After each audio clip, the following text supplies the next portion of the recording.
onaj koji ima.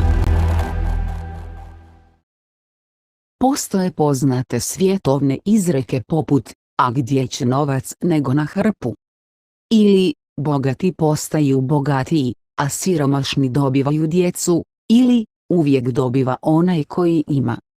Te izreke ljudi koriste u negativnom kontekstu, naglašavajući nepravednost svijeta. Zato je Isusova izjava Matej 13:12: jer onome tko ima, dat će mu se, a onome tko nema uzet će mu se i ono što ima. Smatra najokrutnijom i najnepravednijom od izreka koje mu se pripisuju. Međutim, to i dalje ostaje opis najpravednijeg i najmilosrdnijeg zakona koji se temelji na nepromjenjivom principu. Bog ne poštuje osobe. Bog je, kao što smo otkrili, ta bezuvjetna svijest koja svima daje ono, čega su svjesni da postoje. Biti svjestan postojanja ili posjedovanja bilo čega znači biti ili imati ono, čega ste svjesni da jeste. Na ovom nepromjenjivom principu sve počiva. Nemoguće je da bilo što bude drugačije od onoga kako ili čega je svjesno da postoji.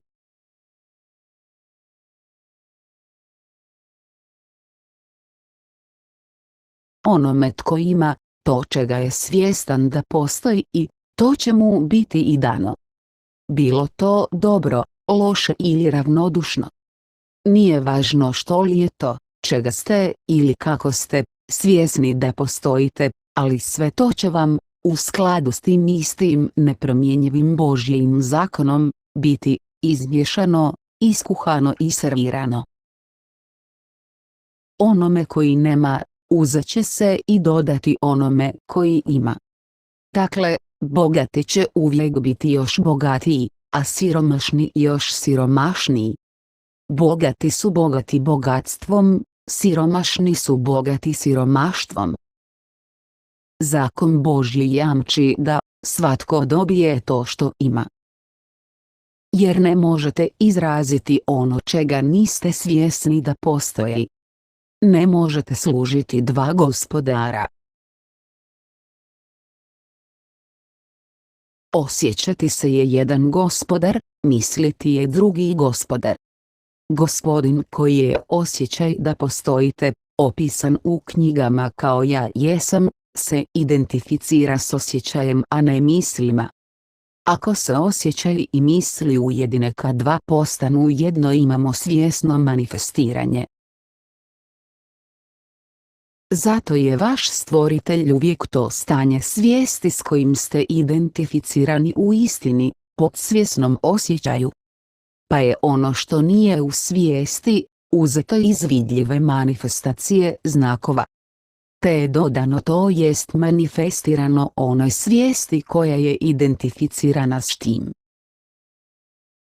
Sve stvari gravitiraju toj svijesti s kojom su u skladu, a isto tako, sve se stvari odvajaju od one s kojom nisu u skladu.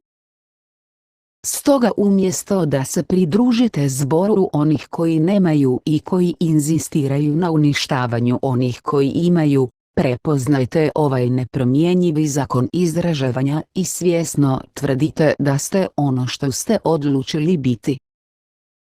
Nakon što je vaša odluka donesena i vaša svjesna tvrdnja utvrđena, nastavite s povjerenjem dok ne dobijete svoju nagradu. Jer kako dan slijedi noć, primit ćete ono što ste svjesno zahtijevali za sebe. Tako ono što je za usnuli, slijepi svijet surov i nepravedan zakon, za prosvjetljene postaje najmilosrdnija i najpravednija izjava istine. Nisam došao uništiti, nego ispuniti. Znajući da Bog ništa ne uništava, pobrini se da ti budeš to, tvrdi da si ono što želiš da bi time bio ispunjen. Ništa nije uništeno. Svi su ispunjeni.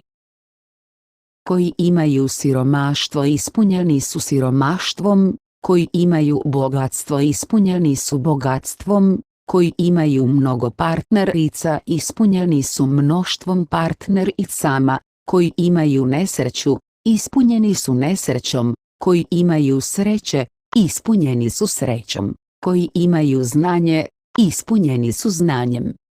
I svi oni ako ustvrde da imaju još više ili manje toliko će im biti dato ili oduzeto, priznaj sebi da si u stvari sretan kad si nesretan, da, dokukaš i samo sažaljevaš se, potaj se, u istini, podsvjesno, uživaš u tome, pa će ti biti jasno da te Bog ne uništava nego samo ispunjava.